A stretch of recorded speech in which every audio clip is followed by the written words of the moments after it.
Aku bahagia karena bisa lolos di UTBK 2022 dan lulus UGM. Aku bahagia karena mendapatkan IPK 17,9. Aku bahagia karena bisa menyelesaikan 300 SKS dalam 1 bulan.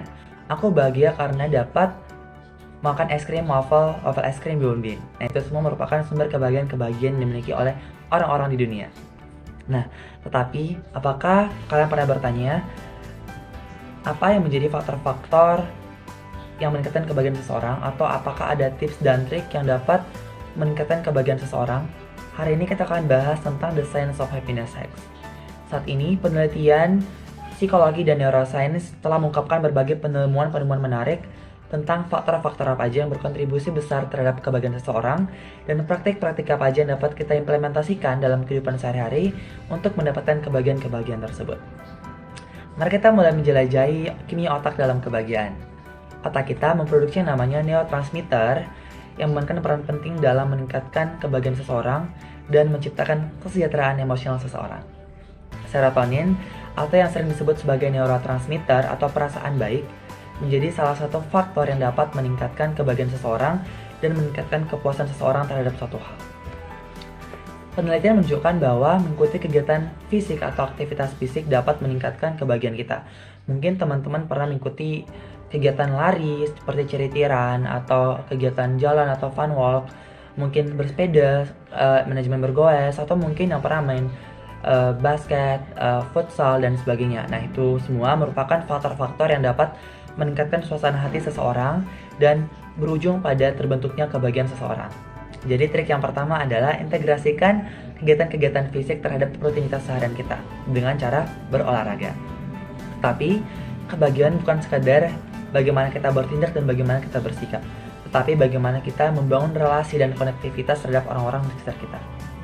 Menciptakan hubungan yang sehat dan menciptakan konektivitas yang baik menjadi salah satu faktor yang sangat signifikan dalam menciptakan kebahagiaan seseorang. Penelitian menunjukkan bahwa ketika kita berhasil menciptakan hubungan yang baik dan menghabiskan waktu yang berkualitas terhadap seseorang, kita akan memproduksi oksitosin atau yang disebut dengan hormon cinta. Ketika oksitosin terproduksi dengan baik dan hormon cinta terproduksi dengan banyak, maka seseorang akan mendapatkan kebahagiaan yang sangat maksimal dan itu berlangsung dalam jangka waktu yang panjang. Nah, untuk itu ketika kita udah punya pasangan, kita harus dapat menghabiskan waktu yang berkualitas terhadap mereka untuk menciptakan kebahagiaan yang kita miliki. Jadi tips yang kedua adalah menciptakan hubungan dan konektivitas sosial yang baik dengan orang-orang yang kita sayangi dan orang-orang di sekitar kita. Yang ketiga, kita akan bahas tentang pola pikir dan perannya dalam kebahagiaan.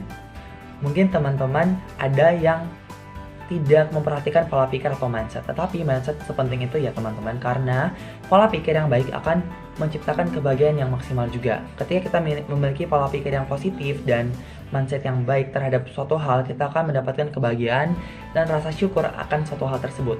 Untuk itu kita dituntut untuk membentuk pola pikir atau mindset yang baik dan mengembangkan rasa syukur yang signifikan akan suatu hal, karena hal-hal tersebut akan berujung pada yang namanya kebahagiaan. Jadi trik ketiga adalah kebahagiaan kita harus dilibatkan dengan pola pikir dan rasa syukur yang maksimal dan kesadaran diri yang baik. Nah, penting untuk teman-teman tahu bahwa kebahagiaan itu bukan tujuan akhir, tetapi bagian dari perjalanan hidup kita. Jadi ada kalanya di mana kita akan mengalami namanya sedih, kecewa, atau bahkan takut untuk mencapai kesuksesan. Nah, hal itu semua merupakan hal-hal yang lumrah dalam hidup kita.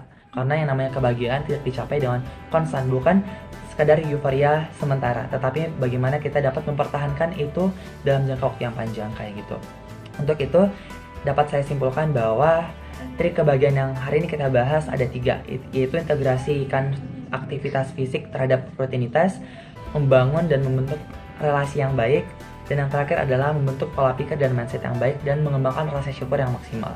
Nah, untuk itu teman-teman pasti ingin mendapatkan rasa bahagia. Jadi mari kita bersama-sama melakukan perjalanan transformasi dan membuka rahasia kehidupan. Terima kasih dan semoga perjalanan kalian dalam mencari kebahagiaan dipenuhi dengan rasa sukacita, pertumbuhan, dan hubungan yang bermakna. Dadah!